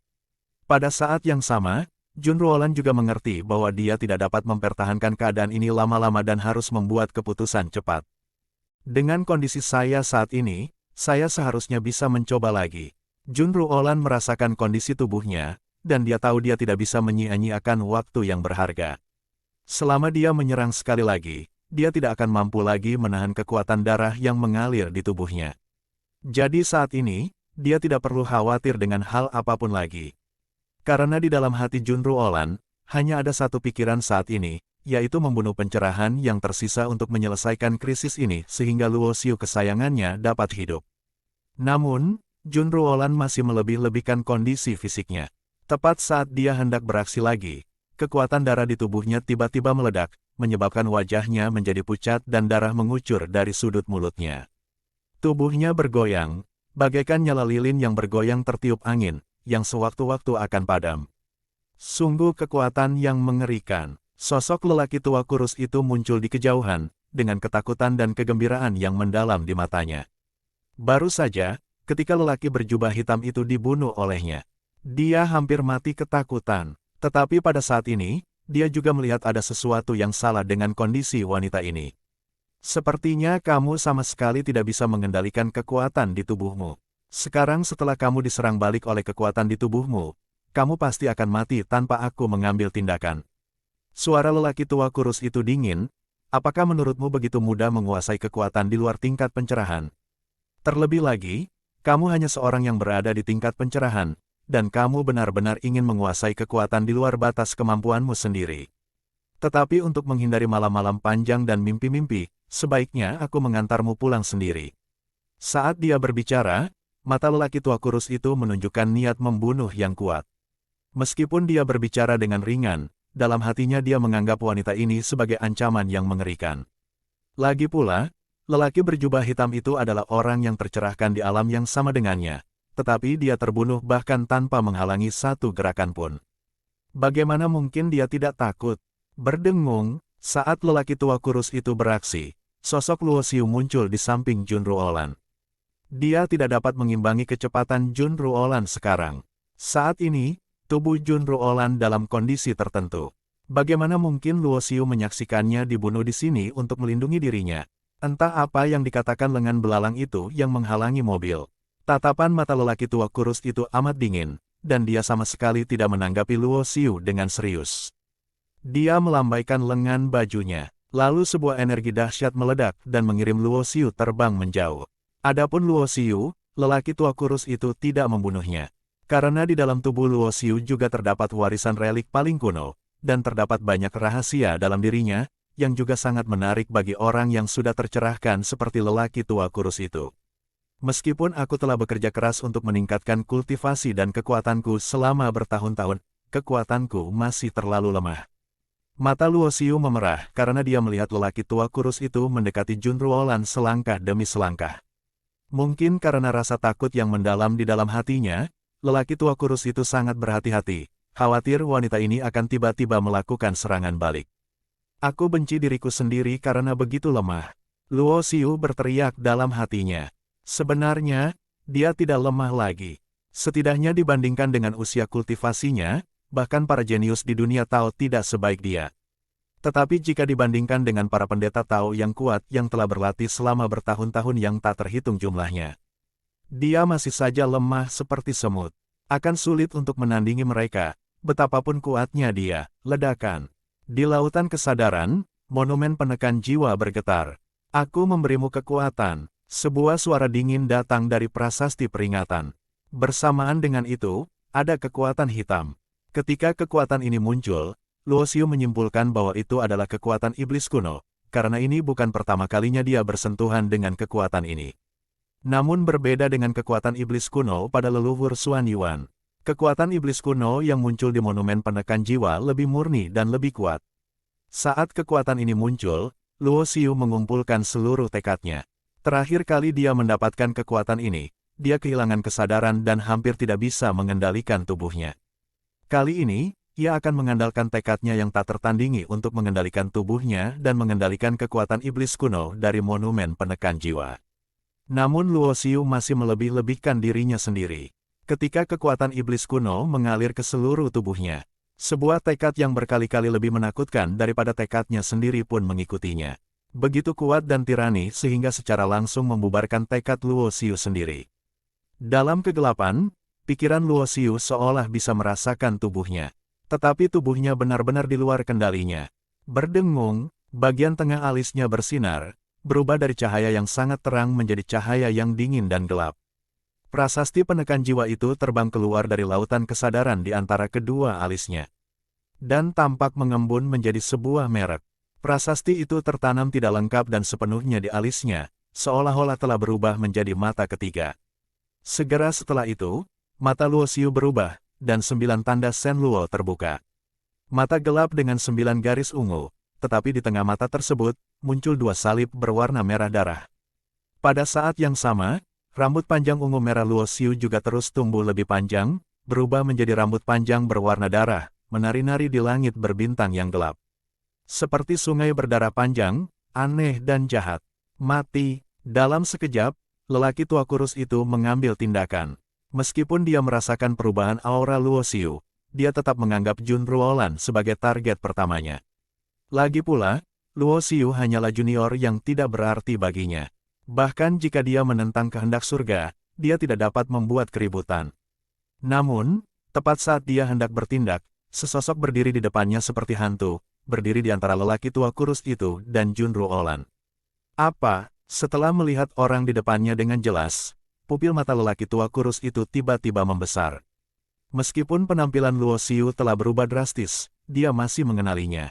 Tetapi masalahnya adalah aura yang memenuhi tubuh Luo Xiu saat ini membuatnya merasakan ketakutan dari lubuk hatinya. Rambut panjang berwarna darah itu bagaikan air terjun, dan setiap helai rambutnya bagaikan ular berbisa berdarah yang melompat. Ada aura penindasan yang mengerikan, sangat mendominasi, kekuatan yang tak tertandingi. Dan menakutkan seperti iblis. Dia tampaknya datang dari zaman kuno, tidak termasuk era ini, dan mendominasi dunia. Tubuh ini memiliki potensi yang sangat kuat. Pandangan Luo Xiu tertuju pada lelaki tua kurus itu, pupil matanya yang berwarna merah darah tanpa emosi apapun. Siapa kamu? Orang tua kurus itu menyadari ada sesuatu yang salah, karena suara yang diucapkan Luo Xiu saat ini sama sekali bukan suara asli Luo Xiu. Saya hanya seekor semut yang tercerahkan, jadi saya tidak memenuhi syarat untuk menanyakan pertanyaan ini. Petik 2. Ada sedikit rasa jijik di sudut mulut Luo Xiu. Misterius, lelaki tua kurus itu geram, dan sebilah pedang suci muncul di tangannya. Dalam sekejap, cahaya pedang itu hampir membunuh. Pedang suci ini adalah senjata suci kelahiran lelaki tua kurus itu. Meskipun belum berubah menjadi senjata pencerahan karena keterbatasan material, itu jelas merupakan senjata yang telah melampaui tingkat pencerahan dan dapat disebut senjata tingkat pencerahan semu. Namun, menghadapi pukulan seperti itu, Luo Xiu sama sekali tidak mempedulikannya. Dia hanya mengangkat satu jari dan mengayunkannya ke udara. Kiang, sebuah jari bertabrakan dengan senjata tingkat kuasi pencerahan, menyebabkan percikan api beterbangan. Yang membuat lelaki tua kurus itu tertegun adalah pedang sucinya patah dan separuhnya melayang, tetapi jari Luo Xiu tidak terluka. Lelaki tua kurus itu, bernama Tao Xiong, adalah leluhur dari satu sisi dunia Tao. Ia mengintimidasi semua arah dengan kultivasinya di alam Tao. Tetapi pada saat ini, dia bingung. Tepatnya, dia ketakutan. Dia menahan serangan penuh dengan senjata setingkat pencerahan miliknya, tapi sebenarnya senjata itu berhasil diblokir. Bukan cuma terhalang, tapi lawan malah mematahkan senjatanya hanya dengan satu jari. Ini benar-benar mustahil, teriak Tao Xiong, matanya dipenuhi kengerian. Alasan mengapa semut adalah karena mereka rabun dekat. Petik 2 titik. Suara dingin keluar dari mulut Luo Xiu. Lalu dia mengarahkan tangannya dan menamparkan Tao Xiong yang ada di hadapannya. Ledakan. Kekuatan iblis kuno hitam itu bagaikan air pasang, bagaikan ombak yang naik di lautan, menenggelamkan Tao Xiong dalam sekejap. Setelah semuanya tenang, sosok Tao Xiong menghilang sepenuhnya, tidak meninggalkan jejak di dunia ini. Baik tubuh fisiknya, senjata ajaibnya, maupun cincin penyimpanannya, semuanya musnah dan tidak ada lagi. Termasuk benih Tao-nya juga ikut musnah.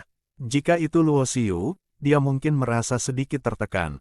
Bagaimanapun, orang kuat di alam pencerahan memiliki hal-hal baik di tubuhnya.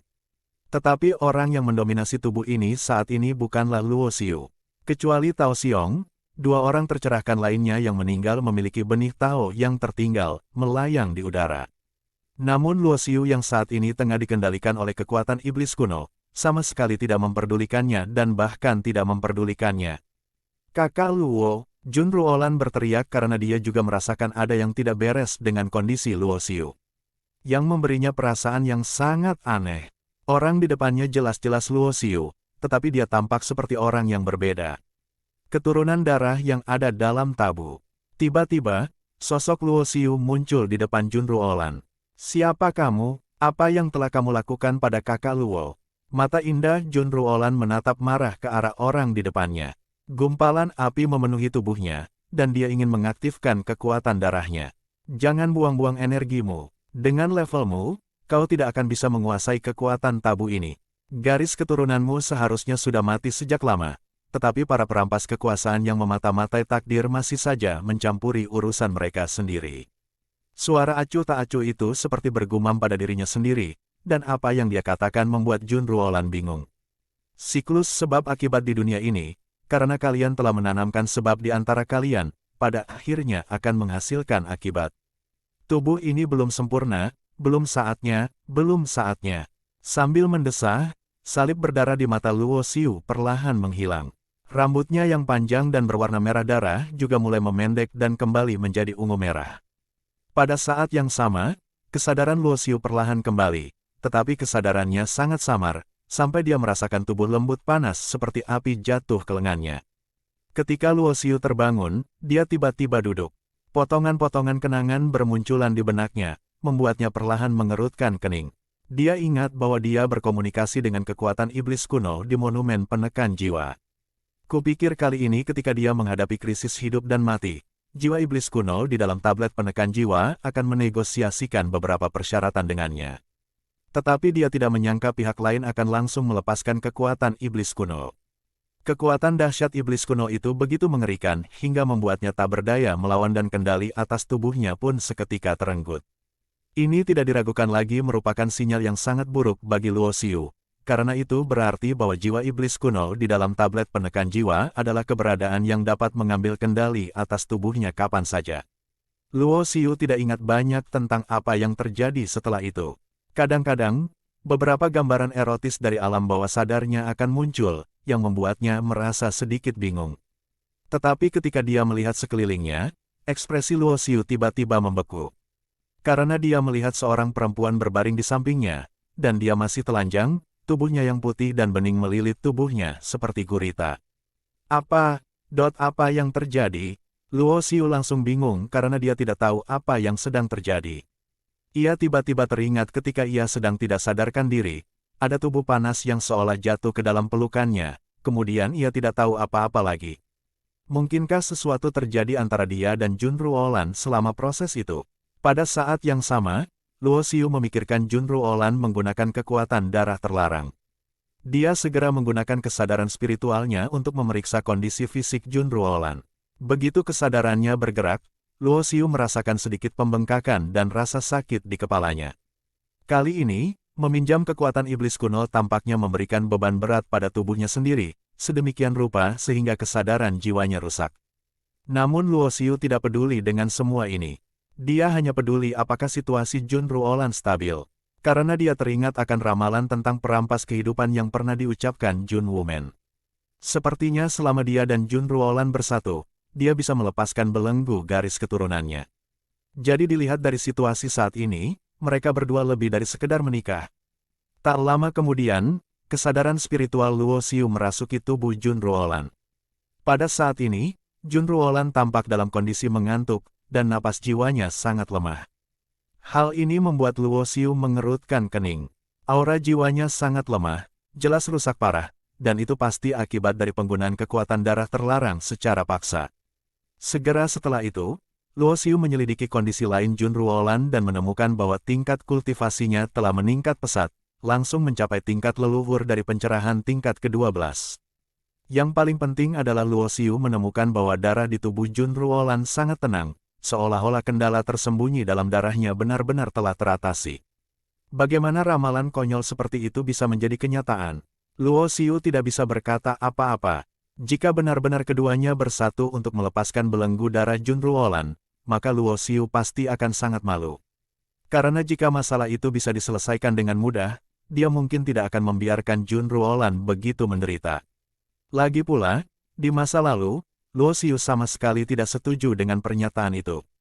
Ia merasa bahwa apa yang disebut kombinasi keduanya dapat menyelesaikan belenggu darah, tetapi itu hanya lelucon dan sama sekali tidak dapat dipercaya.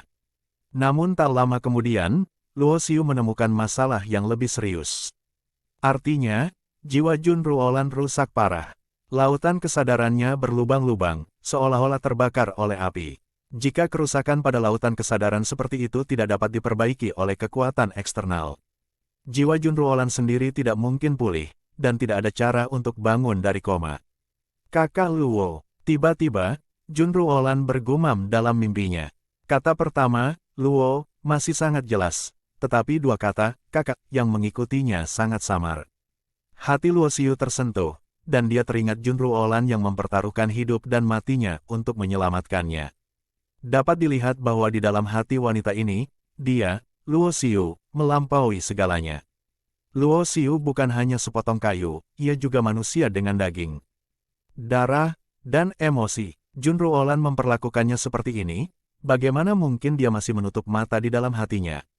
Jangan khawatir Ruolan, aku akan membiarkanmu bangun.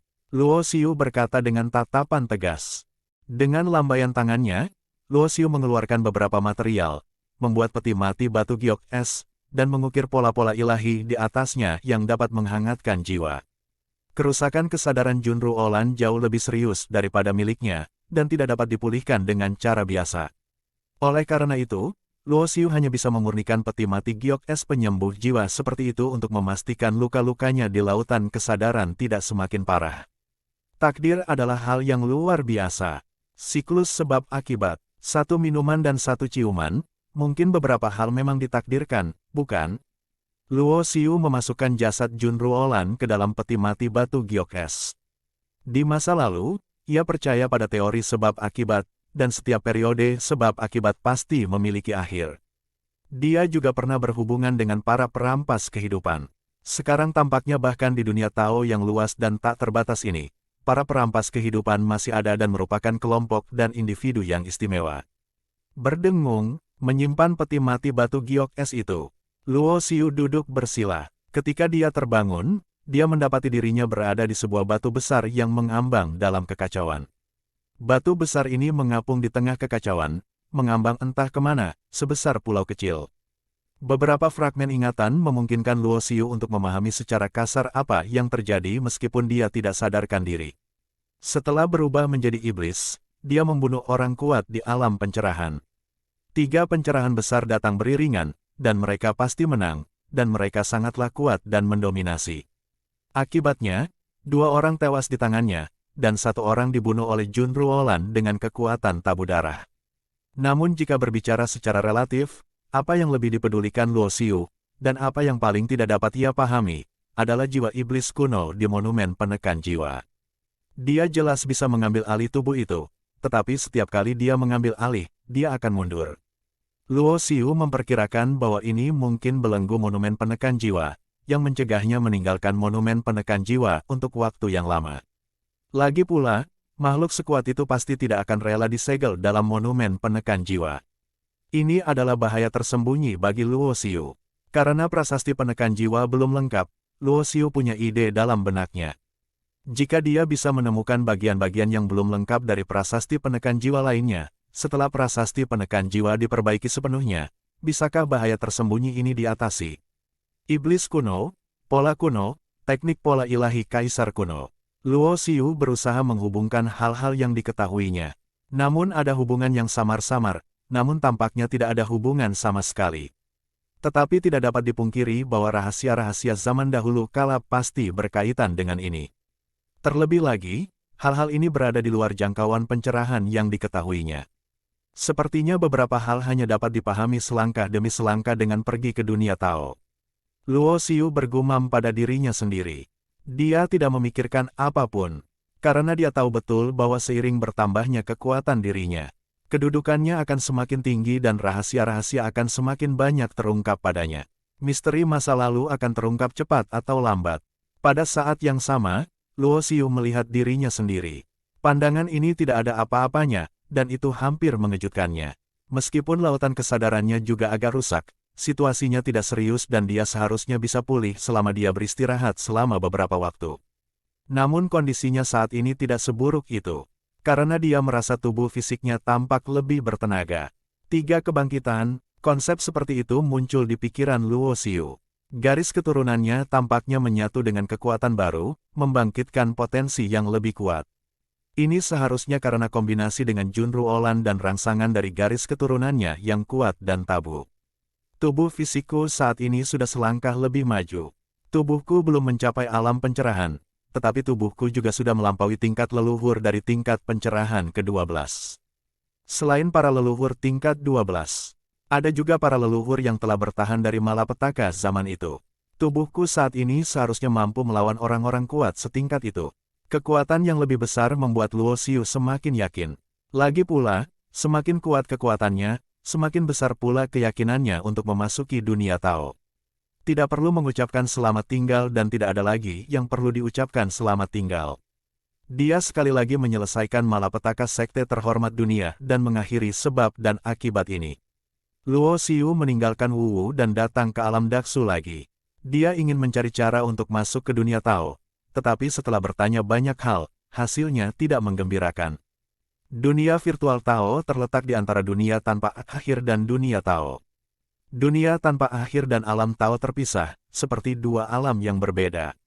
Jika Anda ingin memasuki alam Tao dari alam tanpa akhir, Anda harus memasuki alam Tao terlebih dahulu, dan itu harus dibawa oleh orang kuat di alam pencerahan sebelum Anda dapat menerobos penghalang ruang dan waktu dan memasuki alam Tao. Secara relatif, jika orang-orang dari alam Tao ingin datang ke alam tanpa akhir dan alam Tao, itu jauh lebih sederhana. Selama mereka memiliki harta karun khusus, mereka dapat bepergian dengan bebas. Dalam keadaan normal, ada 2 cara untuk memasuki dunia Tao. Salah satunya adalah memiliki orang kuat yang telah mencapai pencerahan untuk memimpin jalan. Salah satunya adalah orang-orang dari dunia Tao datang untuk menjemput Anda. Bagi Luo Xiu, kedua jalan ini tentu saja tidak bisa dilaksanakan. Namun, Luo Xiu juga menemukan beberapa petunjuk lain. Misalnya, ada beberapa tempat khusus di alam Tao yang diduga berhubungan dengan alam Tao. Jika dia berhasil menerobos, ada peluang untuk memasuki alam Tao. Berdengung, di langit di atas lembah yang dipenuhi kabut putih, bayangan sebuah jam besar muncul, dan suara loncengnya terdengar seperti tidak ada di sana. Di antara awan dan kabut, tampaknya ada sebuah kuil Tao di lembah itu. Kuil itu sudah bobrok dan telah meninggalkan jejak-jejak bertahun-tahun yang tak berujung. Ini adalah reruntuhan yang sangat kuno, dikatakan telah ditemukan berabad-abad yang lalu. Menurut berita yang ditanyakan Luo Xiu, seorang pria kuat dari alam Tao pernah datang dan mendirikan formasi teleportasi kekosongan yang kuat di sini untuk terhubung dengan alam Tao. Luo Xiu datang ke sini untuk mencari cara memasuki dunia Tao. Karena baginya saat ini, tak masuk akal lagi untuk tetap berada di alam Daksu. Dia membutuhkan lingkungan dunia Tao yang lebih luas untuk mempercepat kemajuan dan kecepatan praktiknya sendiri. Bagaimanapun, wilayah kekuasaannya masih merupakan leluhur pencerahan tingkat ke-10, dan dia masih dalam tahap awal pencerahan tingkat ke-10. Hanya dengan menemukan lebih banyak sumber daya dan kreasi di dunia Taoisme, dia dapat meningkatkan kultivasinya lebih cepat, menyentuh tepi alam pencerahan sedini mungkin, dan bahkan memasuki tingkat pencerahan. Ketika Luo Xiu berjalan memasuki lembah, semua pemandangan yang dilihatnya di luar menghilang. Memang ada kuil Tao di sini, tetapi telah lama menjadi reruntuhan. Beberapa catatan ditinggalkan di dinding batu di dekatnya. Ada warisan yang mulia di sini, dan kuil Tao adalah rumah leluhur. Kemudian, seorang pria kuat dari dunia Tao datang dan menghancurkan tempat ini dengan satu tangan. Bakar jalan surgawi. Ketiga tulisan tangan itu tetap ada, seolah-olah telah membentang keabadian, mengalir dengan aura yang kuat. Luo Xiu dapat menyimpulkan hanya dengan melihatnya bahwa ini pasti tulisan tangan yang ditinggalkan oleh orang kuat di atas tingkat pencerahan. Hanya orang kuat di tingkat itu yang masih dapat menahan kekuatan yang mengerikan hanya dengan mengandalkan tulisan tangan yang tersisa. Jalan surga yang terbakar, Luo Xiu merasakan kalimat ini, ada Tao di dunia Tao, dan ada langit dan bumi di dalam Tao. Dia telah mendengar tentang Yunding Dao, dan sekarang dia telah mendengar tentang Burning Heaven Dao, yang memberinya garis besar kasar tentang dunia Tao. Tiba-tiba, Luo Xiu melihat tanda tangan di bawah kata-kata, membakar tiadao. Lilinnya menyala, itu dia, mata Luo Xiu tiba-tiba menyipit. Ketika dia menerima warisan dari Yuan Chang yang tercerahkan, dia mengetahui sebuah rahasia. Artinya, pencerahan Yuan Chang dan pencerahan Gu Yue dilukai oleh 3 orang, dan Zhu Fan adalah salah satunya. Jika aku pergi ke dunia Tao di masa depan, akan ada pertempuran. Luo Xiu bergumam pada dirinya sendiri, meskipun pada tingkat dan alamnya saat ini, metode bulan kuno dan metode Yuan Chang tidak lagi berarti banyak baginya. Namun di masa lalu, tanpa warisan dari 2 orang tercerahkan Gu Yue dan Yuan Chang, dia tidak akan pernah bisa bangkit secepat ini. Secara khusus, metode Yuan Chang membimbingnya ke pintu pola-pola ketuhanan, yang merupakan faktor fundamental baginya untuk dapat memperoleh banyak kesempatan dan keberuntungan di kemudian hari. Meskipun Taois Yuan Chang telah meninggalkan jejak di lautan kesadarannya, dia harus memasuki dunia Tao di masa depan untuk memberitahu Kaisar Yunding tentang kematiannya dan Gu Yue. Namun jauh di lubuk hati Luo Xiu, dia tidak memiliki rasa dendam terhadap tindakan Yuan Chang. Bahkan dalam hati Luo Xiu, dia menganggap 2 orang yang tercerahkan, Gu Yue dan Yuan Chang, sebagai mentor yang membimbing arah latihan. Dan salah satu penyebab kehancuran mereka, Burning Heaven Dao, tempat Zhu Fan berada. Tidak diragukan lagi adalah musuh kuat yang akan dihadapi Luo Xiu di masa depan. Saat ini, Luo Xiu tidak lagi tahu apapun tentang dunia Tao. Ada banyak rumor tentang alam Tao yang beredar di alam Tao. Bagaimanapun, akan ada orang-orang di alam Tao yang akan turun ke alam dan membawa banyak berita dan hal-hal tentang alam Tao. Luo Xiu juga pernah mendengar tentang Burning Heaven Dao, yang merupakan garis keturunan yang sangat kuat di antara banyak Dao Heaven di dunia Tao. Dikatakan bahwa keturunan inti dari Burning Heaven Dao sangat sedikit, tetapi mereka mampu mengintimidasi dunia Tao dan membuat bahkan raja-raja suci Tao yang paling kuat pun takut padanya. Tanpa henti, bahkan Luo Xiu mendengar beberapa berita lainnya. Misalnya, ketika Mo Luatian memasuki alam Dao dari Wu Wu, ia bergabung dengan Dao Surga Terbakar. Memiliki mata setan Shen Luo dan teknik pupil yang kuat, dalam lingkungan seperti dunia Tao, itu bukanlah bakat yang terlalu unik. Namun, Mo Luatian sangat kuat. Ia menjadi sangat terkenal hanya dalam beberapa tahun setelah memasuki dunia Tao. Ia dikenal sebagai orang jenius. Di antara generasi muda yang tidak berlatih selama lebih dari 100.000 tahun, ia seperti penghalang yang tidak dapat diatasi. Gunung, konon, begitu ia memasuki dunia Tao, ia mengalahkan banyak jenius yang telah terkenal selama bertahun-tahun di dunia Tao.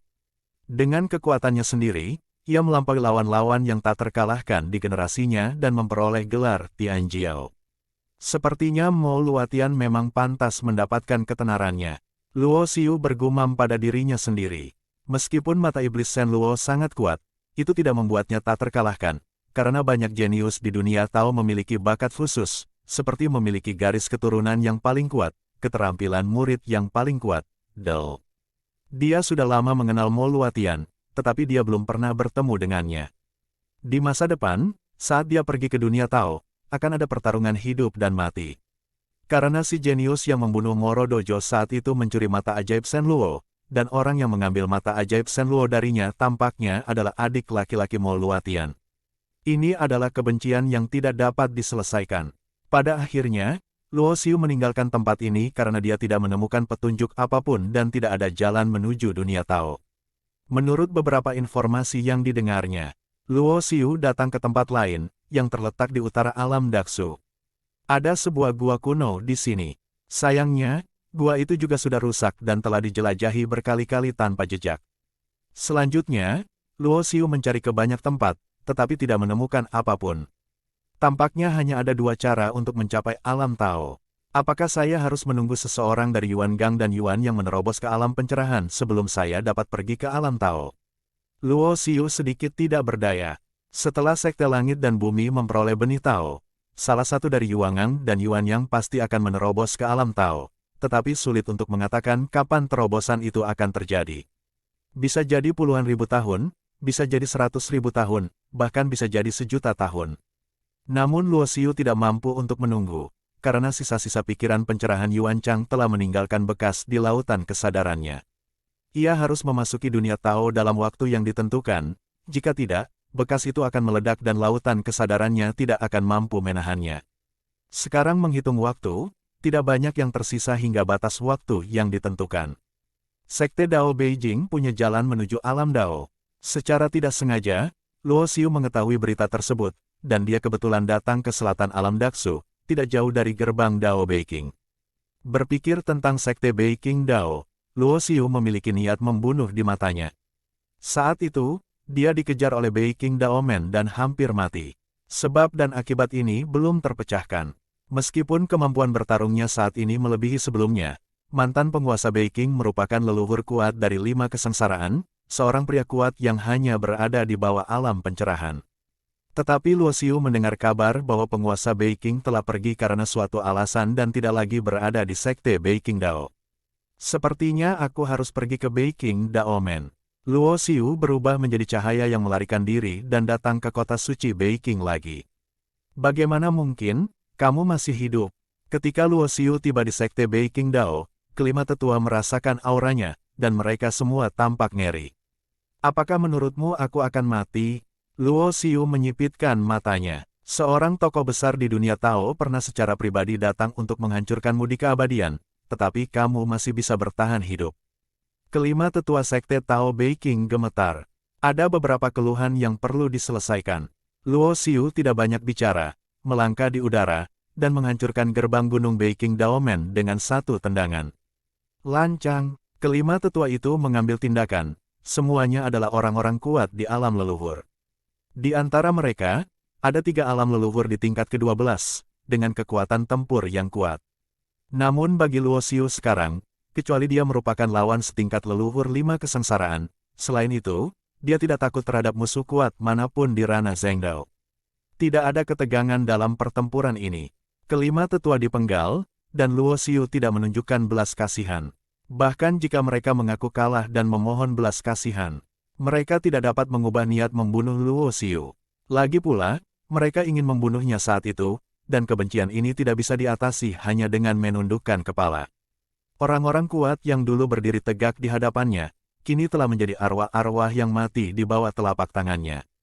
Namun, Luo Xiu juga mengetahui berita bahwa alasan mengapa penguasa Beiqing tidak ada di sini adalah karena Gu Yue ada di sini. Pada saat yang sama, dia juga mengetahui bahwa penguasa Beiqing membawa Gu Yue untuk mencarinya. Tetapi dia tidak tahu kemana dia pergi. Luo Xiu mungkin pergi ke alam Tao. Kalau tidak, banyak orang di alam Tao yang tahu tentangnya. Gu Yue seharusnya sudah bisa menemukannya sejak lama, setidaknya sampai ke gerbang langit dan bumi. Adapun mengapa dia tidak berada di alam Daksu, Luo Xiu menduga bahwa itu adalah ahli perhitungan Beiqing. Dia khawatir bahwa begitu Gu Yue menemukannya, Sekte Beiqing Dao tidak akan mampu menahan amarah Gu Yue. Akan tetapi, bahkan jika penguasa Beiqing mencoba yang terbaik, dia tetap tidak dapat mengubah hasil Sekte Beiqing Dao.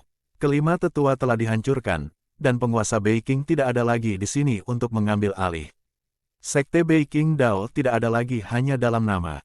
Tidak akan lama lagi sebelum banyak kekuatan menyerbu masuk dan menggerogoti kekuatan dan sumber daya yang dikendalikan Sekte Beiqing Dao di sini. Luo Xiu tidak peduli akan hal ini. Salah satu tujuan utamanya datang ke sini sebenarnya adalah untuk jalan yang dikuasai oleh Sekte Beiqing Dao. Ketika dia membunuh kelima tetua sebelumnya, Luo Xiu mengetahui rahasia tentang masalah tersebut dari ingatan salah satu tetua. Beiqing Dao Man memang punya jalan, tetapi jalan ini bukan jalan biasa. Konon katanya jalan ini mengarah ke alam rahasia di dunia Tao. Begitu Anda mendaki, Anda akan bertemu banyak musuh yang kuat, dan hanya sedikit orang yang bisa bertahan hidup. Masuklah, setidaknya dalam sejarah Sekte Beiqing Dao, tidak ada yang pernah melakukannya. Sedangkan untuk Sekte Beiqing Dao, mereka tidak dapat mencobanya. Mereka hanya dapat menunggu diri mereka sendiri untuk menerobos alam Dao dan kemudian menerobos penghalang waktu dan ruang untuk mencapai alam Dao melalui metode normal. Sebab syarat untuk menapaki jalan ini adalah masa bertapa tidak boleh lebih dari 100.000 tahun. Banyak orang jenius yang telah mencoba sebelumnya, tetapi mereka semua gagal, jadi jalan ini selalu tertutup karena terlalu berbahaya. Luo Xiu sama sekali tidak peduli dengan hal ini. Selama itu terbatas pada 100.000 tahun. Dia benar-benar tidak takut pada lawan yang kuat, bahkan jika dia menghadapi jenius Tao di generasinya, dia tidak takut. Berdengung, dia menemukan pintu masuk jalan ini jauh di dalam gerbang Beiqing Dao, yang merupakan portal perunggu. Dia mendorong pintu hingga terbuka dan masuk, dan seketika jalan yang kacau dan berkabut muncul di depannya. Luo Xiu tidak ragu-ragu dan melangkah maju secara langsung. Saat kakinya menginjak jalan yang kacau ini, tekanan agung tiba-tiba turun, seperti gunung besar. Menekannya, memungkinkannya untuk bergerak maju di bawah tekanan yang berat. Ledakan, ketika Luo Xiu melangkah ke portal perunggu, portal di belakangnya menghilang. Menurut informasi yang diterimanya, jalan ini hanya bisa dilalui dengan maju, tetapi tidak bisa dilalui dengan mundur. Sekali masuk, tidak ada jalan kembali. Adapun apakah jalan ini benar-benar mengarah ke alam Tao, semuanya masih belum diketahui. Namun Luo Xiu tidak punya pilihan lain yang lebih baik. Ia tidak takut dengan tantangan yang tidak diketahui ini. Sebaliknya, ia bersemangat untuk mencobanya. Berharap akan bertemu lawan yang kuat di sini. Pada saat yang sama, Luo Xiu juga sedikit kagum, karena dia berdiri di jalan yang kacau ini, yang membuatnya merasakan banyak tekanan. Jika itu adalah biksu muda lainnya, akan sangat sulit untuk hanya berdiri di sini, apalagi saatnya untuk melangkah maju. Tidak jauh dari situ, Luo Xiu melihat beberapa abu berbentuk manusia. Mereka adalah orang-orang yang telah lama meninggal, dan tubuh mereka sudah tidak ada lagi. Tentu saja, abu ini seharusnya adalah orang-orang yang pernah berjalan di jalan ini. Tetapi tidak pernah berhasil mencapai tempat tersebut. Luo Xiu tidak tahu sudah berapa lama dia berjalan. Semakin jauh dia berjalan, semakin berat tekanan pada tubuhnya. Awalnya, dia merasa seperti sedang membawa gunung di punggungnya. Ketika dia sampai di belakang, dia merasa seperti sedang membawa bintang di punggungnya. Hal itu menjadi lebih berlebihan setelah itu. Dia merasa seperti sedang melangkah maju dengan dunia di belakangnya. Tanpa disadari, Luo Xiu merasa bahwa dirinya sedang berjalan ke atas. Berjalan semakin tinggi dan tinggi, berdiri semakin tinggi dan tinggi, seolah-olah dia telah sampai di ujung langit dan bumi. Seluruh dunia sunyi dan kosong, seolah-olah seluruh dunia kosong. Saya dibiarkan sendiri untuk menjelajah sendirian. Apakah semua ini pertanda sesuatu? Luo Xiu mengerutkan kening, karena dia tidak menyukai perasaan ini. Dia menghabiskan banyak waktu dalam kesendirian dan latihan, mengejar jalan untuk menjadi lebih kuat, dan ingin melindungi orang-orang terkasih di sekitarnya. Namun jika akhir dari latihannya adalah kesendirian, masa depan seperti ini bukanlah yang diinginkannya. Akhirnya, ia tiba di ujung jalan yang kacau ini. Di ujung jalan itu ada sebuah panggung batu. Panggung batu itu sangat tinggi dan seluruhnya hitam tanpa kilau apapun. Semakin dekat Anda, semakin Anda mendapati bahwa pelataran batu hitam ini sangat lebar, seolah-olah sudah ada sejak lama, dengan banyak tanda misterius terukir di atasnya, beberapa seperti pola dewa, beberapa seperti rune jalan, yang dipadatkan dengan banyak esensi. Meskipun Luo Xiu telah menanggung tekanan yang sangat besar sepanjang perjalanan ke sini, dia masih merasa lelah. Dia berjalan ke sisi panggung batu hitam dan duduk di tanah, ingin beristirahat. Dia melihat ada anak tangga di bawah platform batu yang dapat mengarah ke bagian yang lebih tinggi dari platform batu. Luo Xiu berencana untuk beristirahat sementara, jadi dia berjalan menuju tangga dan ingin duduk di atasnya dan beristirahat. Namun saat dia hendak mendekat, aura kuat muncul dan tirai cahaya muncul di anak tangga platform batu, menghalangi jalannya. "Hancurkan untukku!" Luo Xiu berteriak keras, membuat segel tinju dengan telapak tangannya, dan mengumpulkan kekuatan Dewa Luo Agung. Segel tinju itu seperti naga, menghancurkan tirai cahaya, dan berjalan menaiki tangga. "Saya ingin beristirahat di sini sebentar." Setelah selesai, dia duduk di atasnya, memperlihatkan ekspresi keras kepala yang jarang terlihat. "Ada seseorang di sini." Sebelum pantatnya terasa hangat, Luo Xiu tiba-tiba mendengar sebuah suara di telinganya. Dia menoleh ke belakang dengan terkejut, lalu melihat sebuah sosok berdiri di ujung tangga, di atas panggung batu, menatapnya. Ketika mengamati lebih dekat, Luo Xiu melihat dengan jelas bahwa pihak lainnya adalah seorang wanita, berpenampilan heroik, mengenakan pakaian perang berwarna emas, dengan rambut hitam terurai, mata jernih, dan cadar di wajahnya. Dewi perang wanita yang mengenakan pakaian perang emas. Itulah kesan pertama Luo Xiu saat melihat wanita ini. Namun, meskipun pihak lain adalah seorang wanita, dia mengenakan pakaian tempur, dan aura di tubuhnya sangat kuat. Di antara pembukaan dan penutupan matanya yang jernih, guntur dan kilat yang mengerikan terbang keluar, dan tubuhnya diselimuti oleh aura dan fluktuasi jalan yang luas. "Kau tidak datang dari jalan kuno kekacauan, kan?" Wanita yang mengenakan pakaian tempur emas itu menatap Luo Xiu. "Lalu menurutmu dari mana asalku?" Luo Xiu berdiri dan menatap wanita yang berada di atas panggung batu. "Ada dua jalan kuno menuju kekacauan, satu di dunia Dao dan satu di dunia bawah. Jalan di dunia bawah adalah yang paling sulit. Tidak ada yang pernah berhasil sejak zaman kuno." Wanita itu berkata dengan dingin, "Aku datang ke sini dari jalan kuno kekacauan di dunia Tao. Aku belum pernah melihatmu, jadi kamu pasti seseorang yang datang dari jalan kuno dunia bawah." Mata wanita itu tampaknya telah berubah menjadi simbol guntur dan kilat, menatap Luo Xiu. "Apakah aku benar? Jadi, selama aku memanjat, aku bisa menemukan jalan kuno menuju dunia Tao, dan kemudian memasuki dunia Tao melalui jalan kuno?" Luo Xiu bertanya balik. "Benar sekali." Wanita itu mengangguk.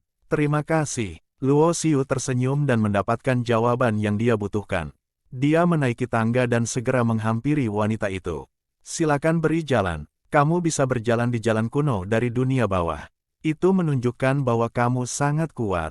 Beranikah kamu bertarung denganku?" Wanita itu tidak menghindar, dan pakaian perang emas di tubuhnya memiliki kilau misterius.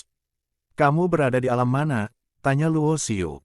"Leluhur tingkat ke-10, tidakkah kau tahu bahwa selama kau berada di sini, kultivasimu akan ditekan ke tingkat ini?" Wanita itu menatap Luo Xiu dengan ragu. "Aku benar-benar tidak tahu, tetapi jika kamu juga leluhur tingkat ke-10, kamu tidak sebanding denganku." Luo Xiu menggelengkan kepalanya. "Lebih baik kamu menyerah. Jika aku benar-benar melakukannya, aku akan menyakitimu." Wanita bercadar itu sedikit mengernyit. "Nada bicaramu terlalu keras. Apakah menurutmu kau bisa menjadi tak terkalahkan pada level yang sama?" "Aku tidak tahu apakah aku tak terkalahkan, tapi hatiku tak terkalahkan." Luo Xiu tersenyum tipis. "Cepat minggir, kalau tidak, aku akan memukulmu." Suasana hati Luo Xiu membaik setelah dia menemukan jalan menuju dunia Tao, dan sikap wanita yang tidak diketahui asal-usulnya ini tidak buruk, jadi sikap Luo Xiu terhadapnya juga tidak buruk. "HMPH, aku ingin mencoba melihat apakah kamu punya kemampuan ini." Wanita yang mengenakan pakaian perang emas itu berteriak merdu, dan langsung memukul Luo Xiu dengan tangannya yang seputih batu giok. "Apakah Anda benar-benar ingin mengambil tindakan?" Sosok Luo Xiu melintas dan menghilang. Dia menggunakan teknik tubuh teknik pola ilahi kaisar kuno, dan kecepatannya bahkan lebih cepat daripada teknik naga petir di masa lalu, mendengus. Wanita itu tidak berbicara, kecepatannya luar biasa cepat, dan waktu dan ruang seolah tidak ada di bawah kakinya. Dia tidak menggunakan kultivasinya, tetapi bertarung dengan tubuhnya. Dia mengayunkan kaki gioknya yang panjang dan menendang kepala Luo Xiu. Luo Xiu memutar tubuhnya sedikit untuk menghindari tendangan itu. Pada saat yang sama, dia mengangkat pisau telapak tangannya dan langsung menyerang betis wanita itu. Dor, dor, dor. Dalam waktu singkat, keduanya bertarung berkali-kali dan berpisah. Senyum muncul di wajah Luo Xiu. Tubuhmu cukup kuat. Dia sedikit senang melihat Hunting Harp. Siapapun yang berani bertarung dengan seseorang dalam pertarungan jarak dekat pasti memiliki keterampilan pemurnian tubuh yang kuat. Wanita ini begitu yakin bahwa dia seharusnya menjadi seorang jenius yang kuat di dunia Tao. Ledakan. Keduanya bertarung lagi, kali ini menggunakan kekuatan tempur yang lebih kuat. Segel tinju Luo Xiu bertabrakan dengannya sekali. Cahaya suci yang mengerikan meledak, dan sosok Luo Xiu mundur selangkah. Wanita itu berbalik di udara dan terbang, sambil mundur beberapa langkah untuk menyeimbangkan tubuhnya. Pantas saja kamu begitu gila, kamu memang hebat. Angin sepoi-sepoi meniup kerudung, menampakkan bibir merah yang seksi. Ada senyum di bibir wanita itu, yang merupakan kegembiraan karena bertemu lawan yang kuat. Menarik sekali, jarang sekali bertemu lawan yang secara fisik dapat bersaing denganku di level yang sama. Luo Xiu juga semakin tertarik. Seperti yang diharapkan, ada banyak sekali jenius di dunia Tao. Siapapun yang ditemuinya sangat kuat.